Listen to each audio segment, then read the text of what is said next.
Welcome back to Get Your Voice Out There. I'm Roberta Chadis.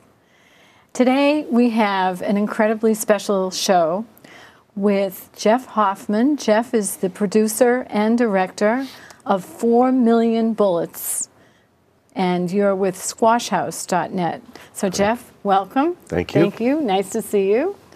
And along with Jeff, we have Arthur Bernstein, and Arthur's going to tell his story.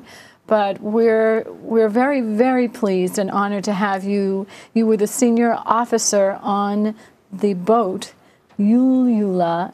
You have to pronounce this for me. Ulua. And we're gonna hear all about this. Pleasure. Thank you so very much.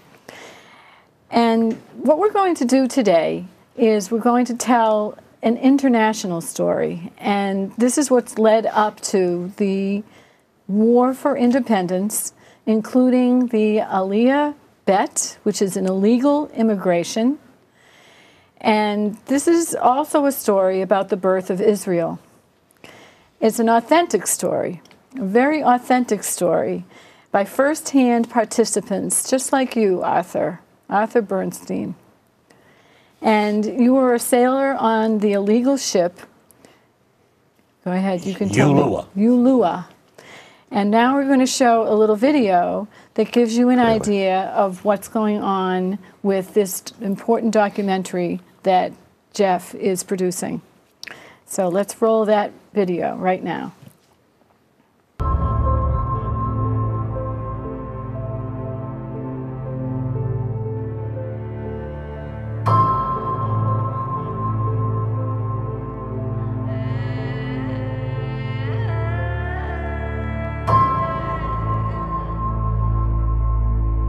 This was the only place and the only hope for us. When you have five nations around you, what are you going to do? We will have to face the armies of the neighboring Arab countries. We came out of the army and we thought that would be a great thing to partake in, to get back our own land. They said, Paul, would you like to help your people? We want you to run between Cyprus and Palestine. If the British catch you, they will hang you. I said, let's go.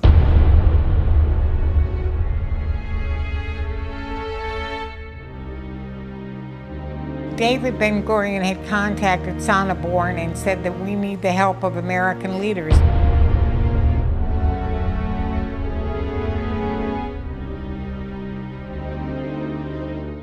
My father had the mission of getting 3 boats and getting them outfitted on the Miami River.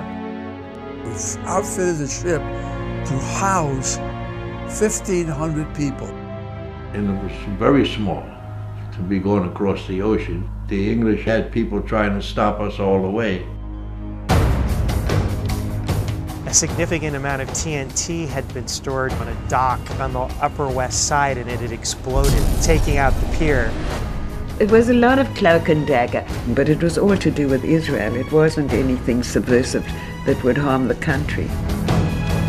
The mechanics would disassemble the plane and put it into the transport planes. And they would then be unloaded in Israel and they would be reassembled again. The guys that were in my squad, they were wonderful guys. Their spirit was such, it just moved me. We had quite a group of an international group of 10, 12 countries represented in this Signal Corps. Even in the worst of times, there was not even a whisper about losing. General Yosef Vidar said, we want you to build this factory for the ammunition. If you were caught by the British in the creation of armament, you might have death penalty.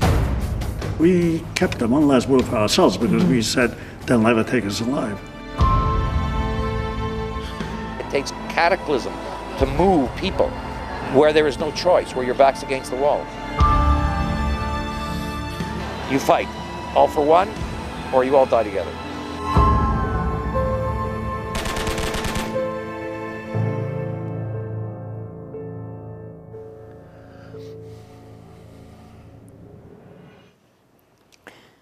Jeff, every time I watch that trailer, I get more and more out of it. I just look at the faces and the photos, and I wonder about this because I know it's 4 million bullets, and it's the untold fight for survival of Israel's war of independence. So I think before we get to Arthur, I know you're dying to tell us a lot of things about this wonderful story. Why don't you just tell us a little bit about yourself, Jeff, and how you got involved with this production? As a cinematographer and a producer, I've always been interested in documentaries. And this was inspired by my grandfather, who came to Israel in the 50s, and he donated his work trucks to use as ambulances for the nascent country. And he shot a lot of 8mm footage of that time, and it was an inspiration, and I knew that there would be a story here, but I wasn't quite sure what the story would be. And about a week later, after looking at this footage again, my dentist, Steve Barretts, suggested that I check into the bullet factory in Rehovot, Israel, and it was an underground bullet factory between 1945, 46, and 48, which manufactured 9mm bullets to use in the fight for survival. And I've been on the film ever since. That was back in December. And it's a fascinating story about volunteers like Arthur and 4,000 others. Actually, there were 4,400 volunteers from the US, Canada, and South Africa, and 56 other countries who volunteered under the threat of losing their citizenship, and they could have even been hung for doing this, and they went over to fight for Israel. It's amazing because in this video, I heard things about getting back your own land, and you know, if the British catch you, it's over, and all the transport planes and all of this, the international aspect of it.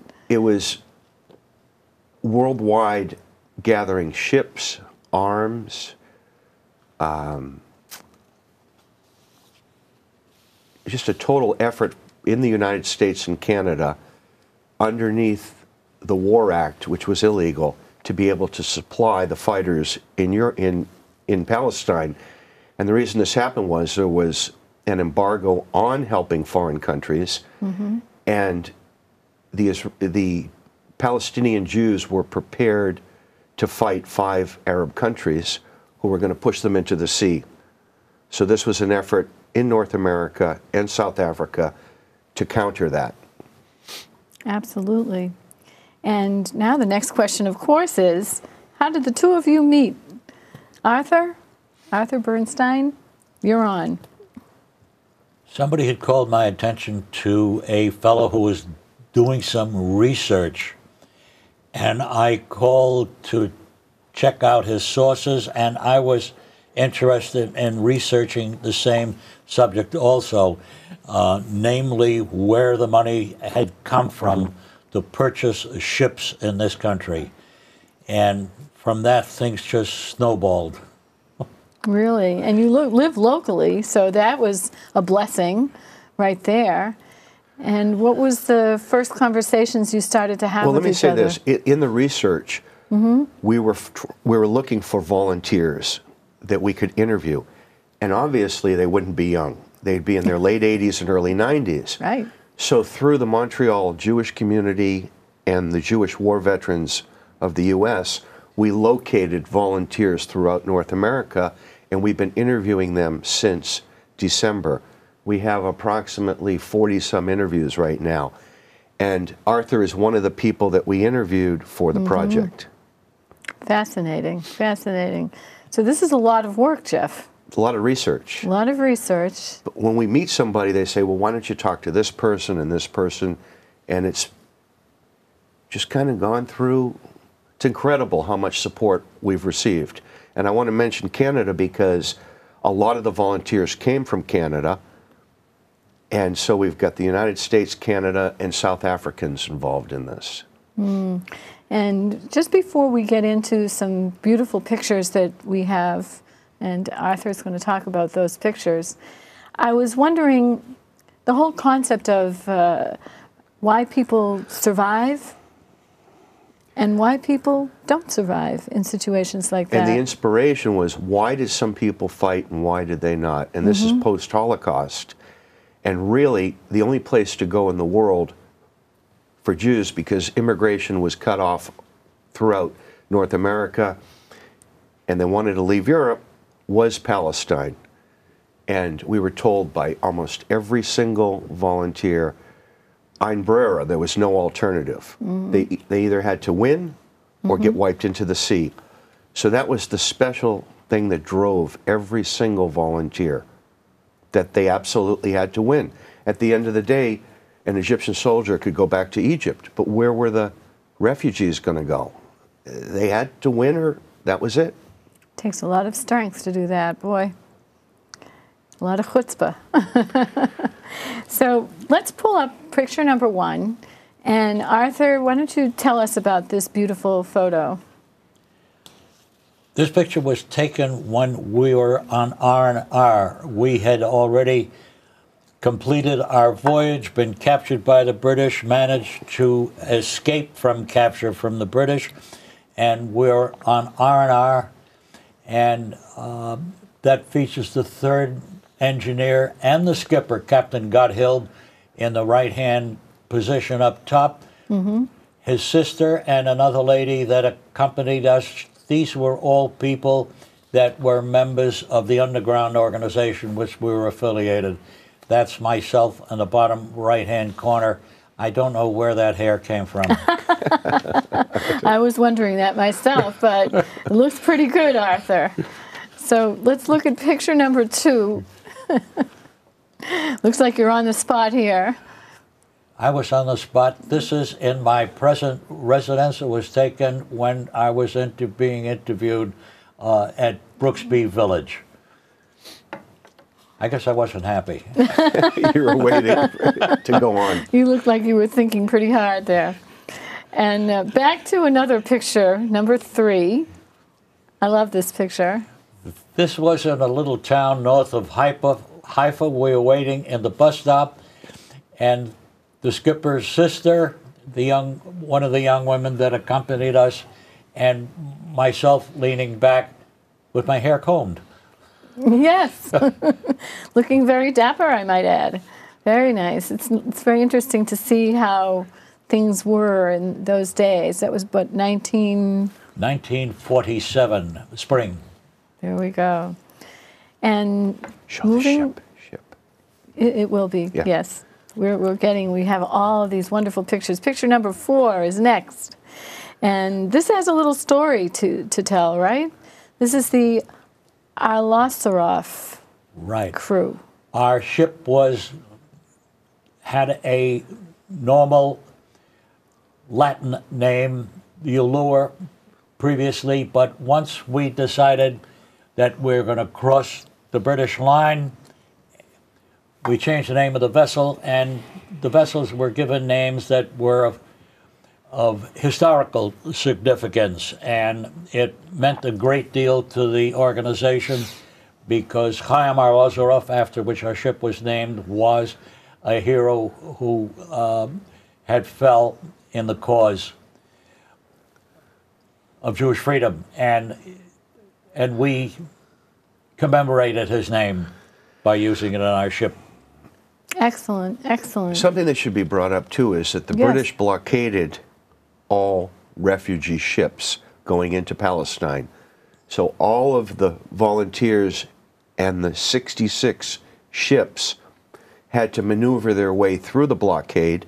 The British tracked them all the way from Gibraltar all the way to Palestine, and when they would get within the 3-mile limit, the British would then stop the ship. You can take it from there, Arthur. Okay. Because they fought back. Things weren't easy. This is where we bring up picture number 5, and I think that will tell us how uneasy it was, right? I remember this story. About 12 hours out from our final destination, our orders had been to culminate our voyage by crashing the British blockade. Ours was a stout ship, manned by professional seamen, and we had no intention of yielding our vessel to the Brits. And we were spotted at this point, and we altered our course. Up until this point, we had been making for the Suez Canal, together with the normal flow of traffic in the Mediterranean. But once we were spotted, and our efficient radio operator, who had experience in the American military, was able to pick up the transmissions from the airplane, which had identified undoubtedly the Allure was the message. And we changed course at that point and headed for Haifa, where our orders were to crash the British blockade and beach the ship in Haifa. Unbelievable. So someone was able to take a picture of a plane that was flying over that saw you in the ocean. I mean, it's hard to hide, right? Impossible. Can't really hide from that. And the next picture, picture number 6. This is a beautiful passport. This is a seaman's passport issued by the United States government to then the 18-year-old Arthur Bernstein, who was starting his career as an American merchant marine. There we go. And that looks like your thumbprint, too, or a fingerprint, right? I recognize it. Yes. And picture number 7, we couldn't leave this one out because this is a great picture of you. How old were you in this picture? Fresh out of high school, 18 years old. 18 years old. Now, it was illegal, Arthur, at the time to do this. Very. But as we were warned that we could lose our citizenship at the minimum, at the most we could lose our lives. At 18 years old, well, I was 21 when I volunteered. I didn't know anything about life being limited. No idea. The arrogance of youth flowed in my veins. Beautiful. The arrogance of youth. There you go. But look at what you got to do. And picture number 8, there's a little story behind this. The Jewish refugee ship. I.F. Stone had interviewed one of our people, and here you have the illustration of our voyage. We were the only ship in the underground that was assigned to take passengers out from Northern Europe. We took our passengers from Sweden. We're the only ship. The Swedes were in full knowledge of what we were doing. They went along with all our stories. We were at sea. For 34 days, we had the longest voyage of any of the ships that were in Aliyah Bet. And what were you carrying on the ship? Could you tell us a few of those items? We carried approximately 650 young people that we picked up in Sweden in midwinter. We had a very difficult transit to get to the Mediterranean. Eventually, when we got there, the underground arranged for us to pick up an additional 700 people, and our instructions were to beach the ship in Bat Galim, which is a resort community off of Haifa, main port of Israel. Wow. What does it feel like to retell this story, Arthur? The blood flows once again, and I feel my youthful energy coming up.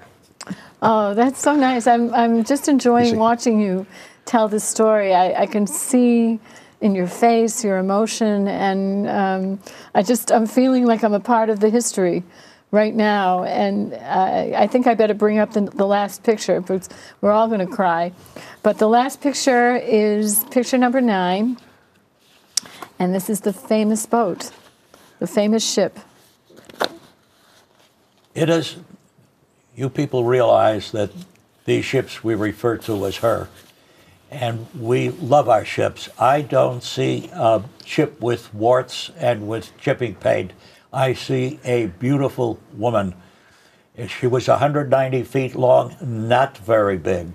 She was in In comparison to today's passenger ships, she was the size of a lifeboat. 190 feet is really very small. We transformed the ship. This is when we arrived in Marseille, and we rebuilt the ship, added additional deck space, so that eventually we could bring 1,350 people home. Wow, what a story. I suppose we should give you a little bit of a break here. The battle. Yes. Arthur fighting back was fascinating. We had told the British, we had prepared ourselves to tell the British that we did not intend to turn the vessel over to them, that we had the right to land, and we would battle them. We prepared the vessel for this battle. One of the things that we did was prepare beforehand. We knew how the British operated. We had swung out a boom. We had rigged booms at right angles to the vessel, and then when the British would not be able to pull alongside of us, we had also rigged hoses to our fuel lines to play a dirty trick on the British and to spray them with bunker fuel as they tried to pull alongside. We were a little bit ashamed to foul their ships so, but this was our way of battling we didn't want any deaths, and we cautioned our people on not using any armaments. Hands, clubs, yeah, but no armaments. And even throwing food cans at them, right? I mean, everything. Nothing Really? was sacred to be tossed. And you made it.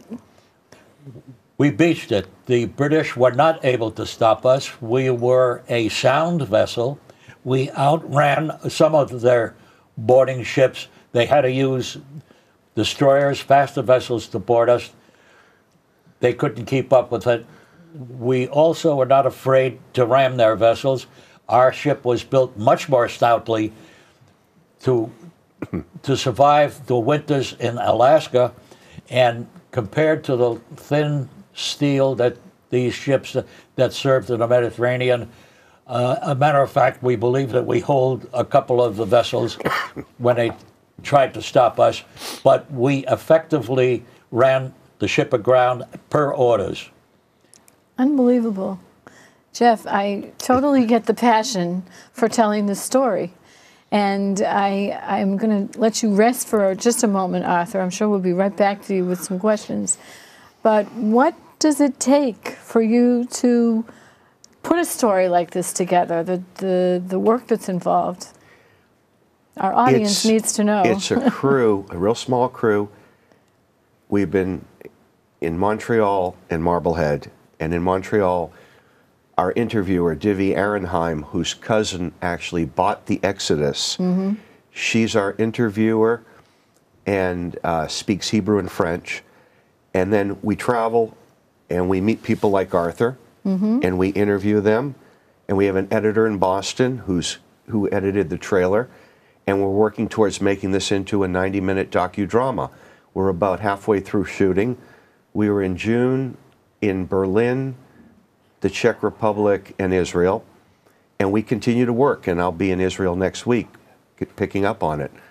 And tell our audience how they can reach you, Jeff.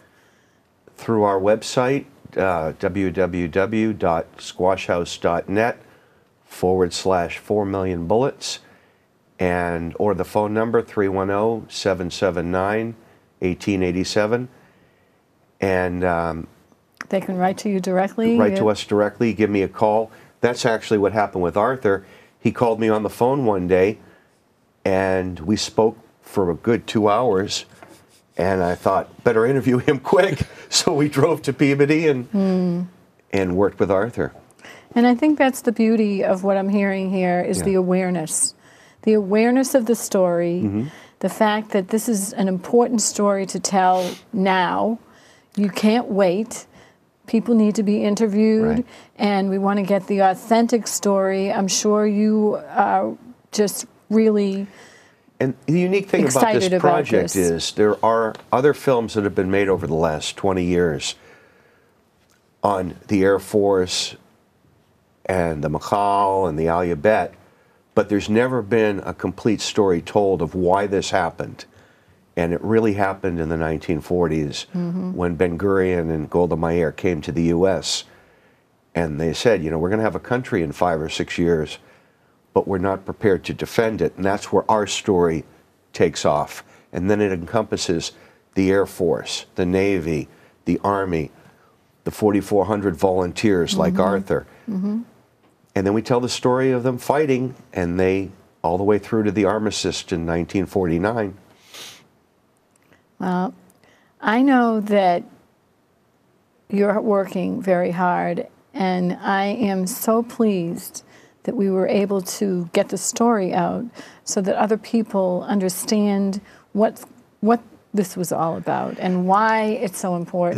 There's little bits and pieces that are known, but our goal is to get the story told in libraries and schools and community centers throughout the world, because the story hasn't been told.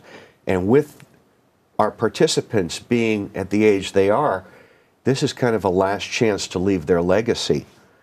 And they've been incredible. I mean, they're real sharp, and we have over almost 50 interviews so far in Hebrew, Czech, and English. So we're grabbing everybody we can while they're still with us.